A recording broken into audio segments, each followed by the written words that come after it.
Hello my dear students. तो आज का जो लेक्चर है वो हम ग्लोबल रेट्रोफिटिंग मेथड्स के बारे में पढ़ेंगे।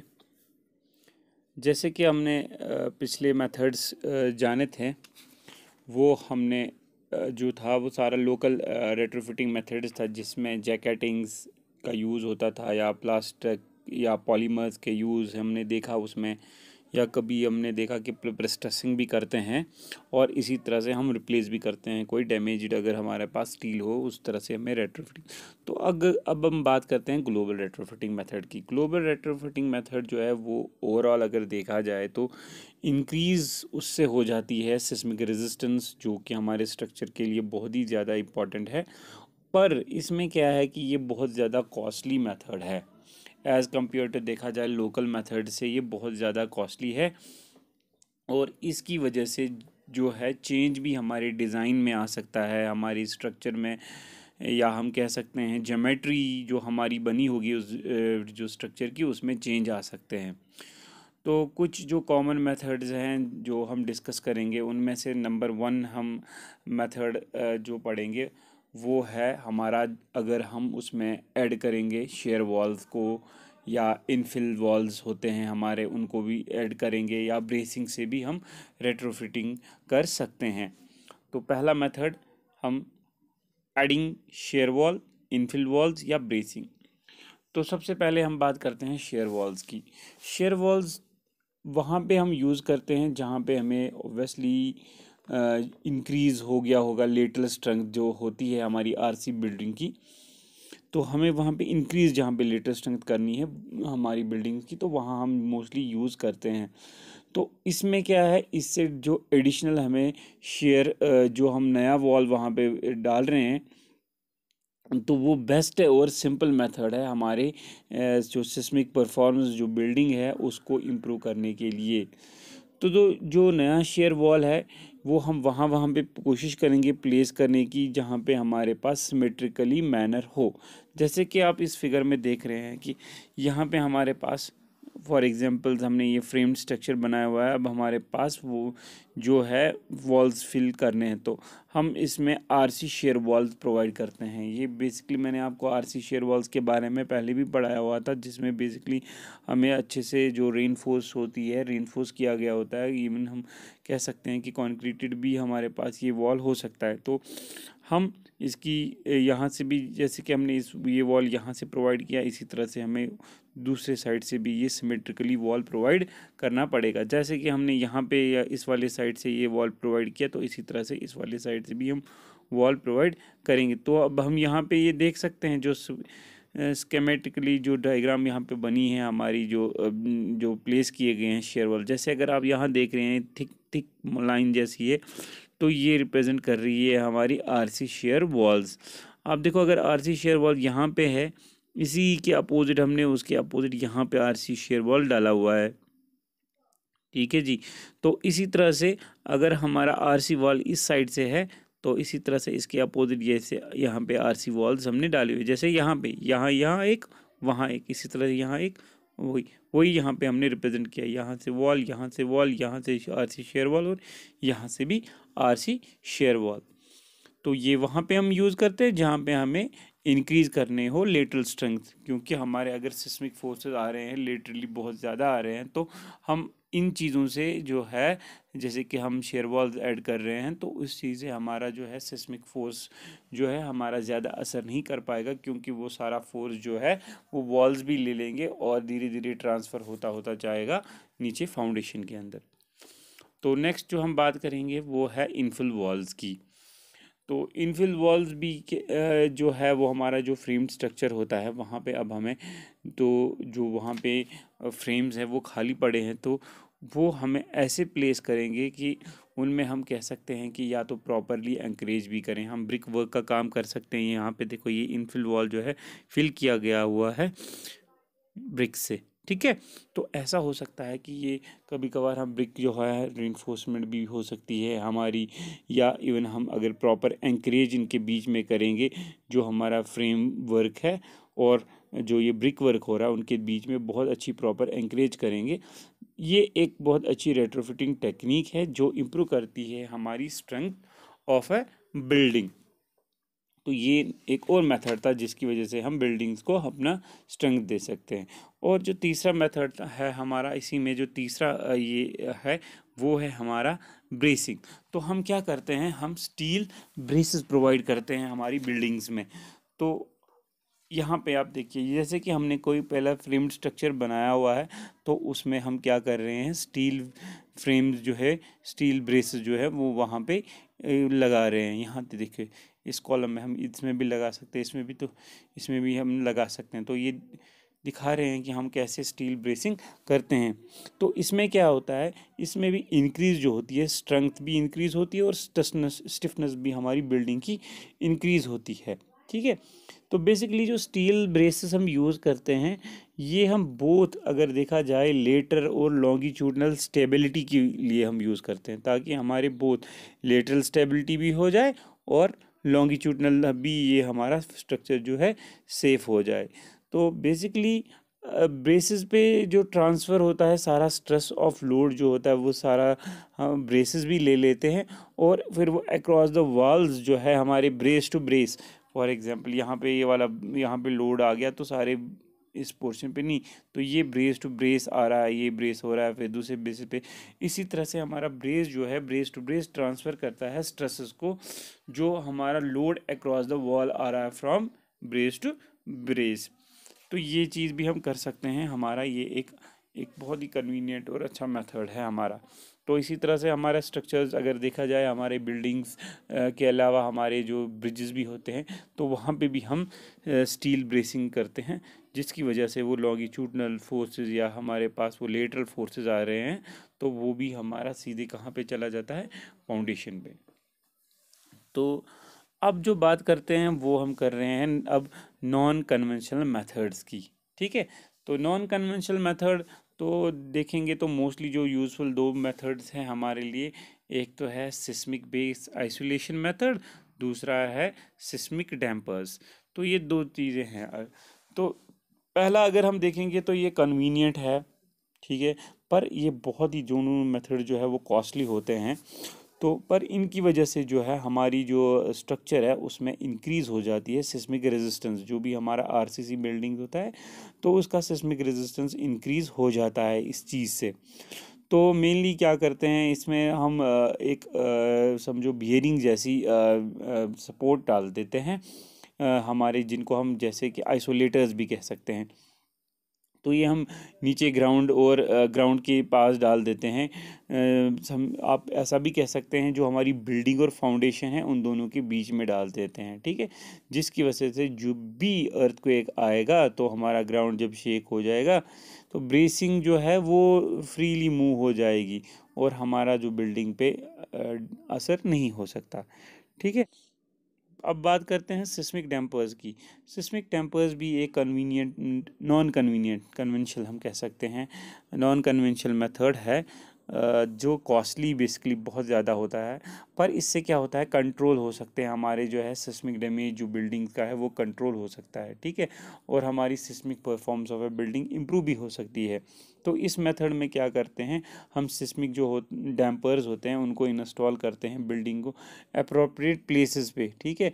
वो बेसिकली क्या है, वो शॉक एब्जॉर्बर्स होते हैं, जिसकी वजह से हमारा जो वहाँ पे अर्थक्वेक जो है वो एब्जॉर्ब उसको करता है और रिड्यूस करता है, जो इफ़ेक्ट आता है हमारा ड्यू टू अर्थक्वेक को उसको रिड्यूस करता है। तो इसको इन दोनों को समझने के लिए हम यहाँ पे इसमें देख सकते हैं, जैसे कि अगर देखना होगा हमें special construction methodology smart buildings के लिए कौन सी है, तो यही दोनों चीज़ें हैं। तो असल में क्या है, कॉमन सिस्मिक डिज़ाइंस अगर हम करते हैं हमारी बिल्डिंग पे, तो वो क्या होता है कि वो कोलैप्स नहीं हो जाते हैं, या हम कह सकते हैं कुछ डैमेजेस आ सकती हैं उन बिल्डिंग पे। पर वो जो डैमेज आती है उसकी वजह से वो बिल्डिंग्स जो है वो हमारे नॉन फंक्शनल बन जाते हैं। ठीक है। तो कुछ इम्पोर्टेंट बिल्डिंग होती है हमारी, जैसे कि हम बात करेंगे हॉस्पिटल की, तो उनको तो काम करना पड़ेगा 24 घंटे के लिए, वो काम करती हैं उन बिल्डिंग्स में, हमें 24 घंटे काम होता है क्योंकि वहाँ पे पेशेंट्स होते हैं। तो अगर हमारे पास ऐसी बिल्डिंग है, अर्थक्वेक आ गया, उससे डैमेज हो गई तो फिर उससे हमारा वहाँ पे काम बहुत ज़्यादा रुक सकता है।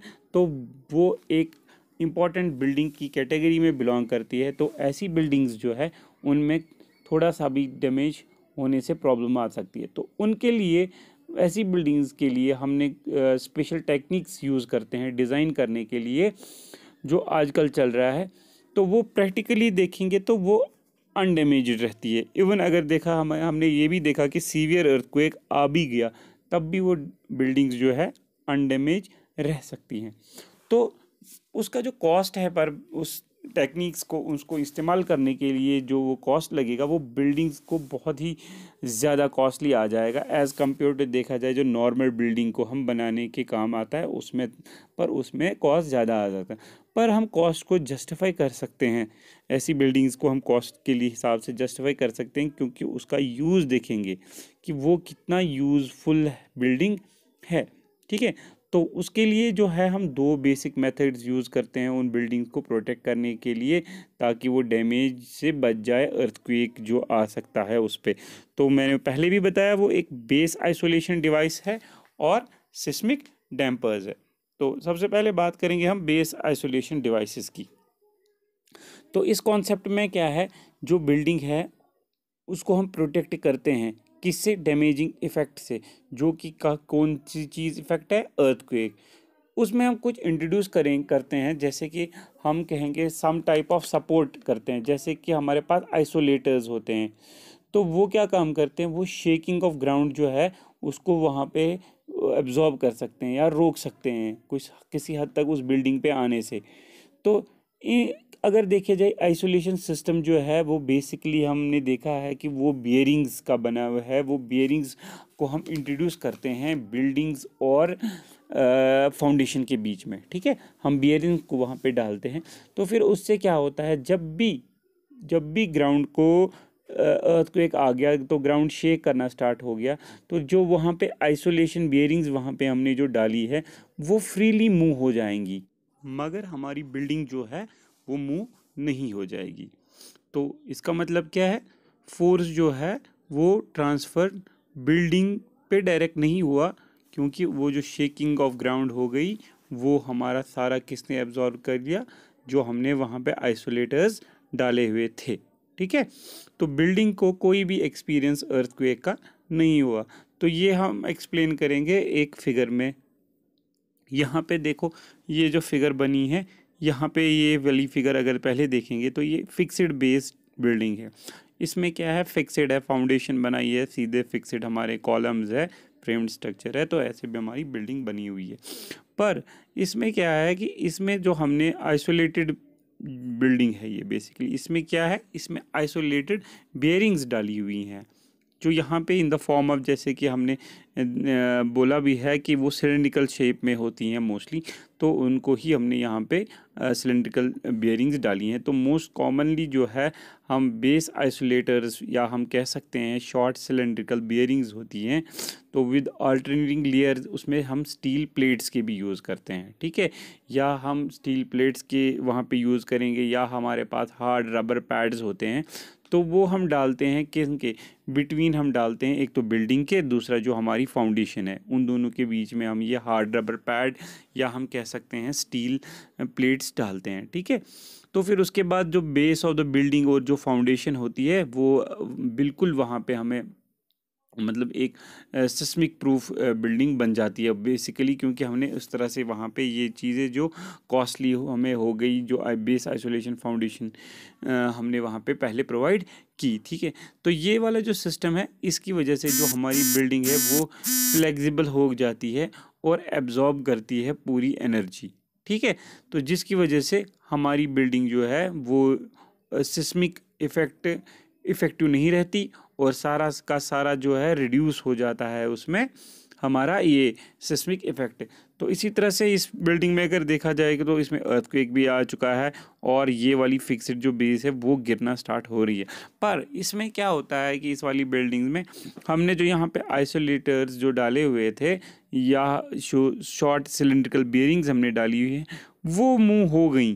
ठीक है, वो मूव हो गई, वो अपनी प्लेस पे फिर से जब सिस्मिक शॉक्स वापस चले जाएंगे, वो अपनी प्लेस पे फिर आ सकती हैं, पर बिल्डिंग कोलैप्स नहीं होगी, बिल्डिंग वैसी की वैसी है, तो ये भी मूव हो जाएगा और बिल्डिंग भी। तो इस तरह से हम जो है एक स्पेशल टेक्निक है जिसकी वजह से हम अपनी बिल्डिंग्स को सिस्मिक प्रूफ बना सकते हैं। ठीक है, तो दूसरा मेथड जो है वो सिस्मिक डैम्पर्स है। तो इसमें क्या है कि इसमें भी हम जो है कंट्रोल करते हैं, हमारा जो सिस्मिक डैमेज जो बिल्डिंग का होता है उसको कंट्रोल करते हैं और इम्प्रूव करते हैं कि सिस्मिक परफॉर्मेंस जो है हमारी बिल्डिंग की बढ़ जाए। इसमें भी हम इंस्टॉल करते हैं जिसे हम सिस्मिक डैम्पर्स कहते हैं। ठीक है, तो इसमें जो है बेसिकली अगर हमने स्ट्रक्चरल ब्रेसेस डाले हुए हैं तो उन जगहों पे हम सिस्मिक डैम्पर्स डालते हैं। ठीक है, तो जो ये डैम्पर्स हैं ये एक्ट करते हैं शॉक एब्जॉर्बर्स की तरह। ठीक है, ये शॉक एब्जॉर्ब करते हैं, जैसे कि हमारी गाड़ियों में देखा है आपने, जब भी वहाँ पे शॉक आ जाएगा या सडन जर्क हो जाएगा तो वो एब्जॉर्ब करते हैं ना, तो सेम इसी तरह से हम इसमें सिस्मिक जो डैम्पर्स डालते हैं ब्रेसेस की जगह पे, तो वो शॉक को एब्जॉर्ब करते हैं। तो जो ये डैम्प जो एब्जॉर्ब करते हैं बिल्डिंग में, तो इसकी वजह से क्या होता है, रिड्यूस हो जाता है हमारा सिस्मिक इफ़ेक्ट। ठीक है, कॉमनली जो हम यूज़ करते हैं ना सिस्मिक डैम्पर्स, वो है हमारे पास विस्कस डैम्पर्स हैं या फ्रिक्शन डैम्पर्स होते हैं। इवन हमारे पास कुछ ऐसे डैम्पर्स हैं जिनका नाम हम यील्ड डैम्पर्स के नाम से भी हम जानते हैं। तो मोस्टली ये वाले जो डैम्पर्स हैं इंडिया में वो मोस्टली यूज़ हो जाते हैं। कौन से? Viscous dampers. ठीक है, एक उनमें एक विस्कस फ्लूइड भी होता है, एक पिस्टन भी लगा होता है, जिसकी वजह से अगर वहाँ पे जो है शॉक आ गया तो उसकी वजह से तो शॉक एब्जॉर्ब हो जाता है। ठीक है, और जो विस्कस डैम्पर है, हमने एक बिल्डिंग है हमारे पास गुड़गांव में, हरियाणा में, वहाँ पे देखा गया है कि एक 18 स्टोरी वाली बिल्डिंग है, वहाँ पे भी हमने जो है सिस्मिक डैम्पर्स ही यूज़ किए हुए हैं। वहाँ पे आरसी फ्रेम स्ट्रक्चर है, वहाँ पे हमने कौन सा विस्कस डैम्पर यूज़ किया हुआ है। ठीक है, तो ये था रेट्रोफिटिंग के बारे में, जो भी हमने अभी तक रेट्रोफिटिंग के बारे में जाना। जैसे कि रेट्रोफिटिंग टेक्निक्स में क्या होता है, जैसे कि हम उसमें अगर कोई एडिशन पार्ट करना है कहीं पे कॉलम में, बीम में या कहीं शेयर वॉल में, तो वो कर सकते हैं। ठीक है, इसी तरह से हमने देखा कि अगर हमारे पास कोई सेपरेशन या कोई एसिमेट्रिक बिल्डिंग हो, उसको हम एसिमेट्रिक बिल्डिंग बना सकते हैं। ठीक है, इसी तरह से अगर हमारे पास कहीं पे शेयर वॉल या स्टील ब्रेसेस ऐड कर सकते हैं। स्ट्रेंथ हम अगर स्लैब को देना है या कहीं रेनफोर्समेंट हमें इंक्रीज़ करनी है तो वो भी कर सकते हैं। इवन रेनफोर्स कंक्रीट जैकेटिंग करते हैं हम, बीम्स की भी या कॉलम्स की भी, और स्टील प्लेट्स भी हम यूज़ कर सकते हैं। इसी तरह से कॉलम्स को चाहे यूज़ करें हम कहीं पे या बीम्स पे हम स्टील प्लेट यूज़ कर सकते हैं। इसी तरह से मैंने एक और चीज़ बोली थी, जैसे कि फाइबर रीइंफोर्समेंट प्लास्टिक भी हम यूज़ कर सकते हैं, उसकी वजह से भी हमारी इंक्रीज़ हो जाती है। ठीक है, जो स्ट्रेंथ है, या हम कह सकते हैं लोड बेयरिंग या लोड बेयरिंग एरिया भी हम कह सकते हैं, इंक्रीज़ करने से भी हमारी रेट्रोफिटिंग हो जाती है। इसी तरह से आइसोलेशन करने से भी, जो हमने डैम्पर्स या विस्कस इवन फ्रिक्शनल फ्लूइड वगैरह जो भी है वहाँ पे हम यूज़ कर सकते हैं। ठीक है, या एनर्जी डिसिपेशन यूनिट्स होते हैं हमारे। ठीक है, तो उनको हम सब यूज़ करके हमारी रेट्रोफिटिंग कर सकते हैं हम अपनी बिल्डिंग्स के। ठीक है, तो ये था कुछ जो रेट्रोफिटिंग में हमने पढ़ना था।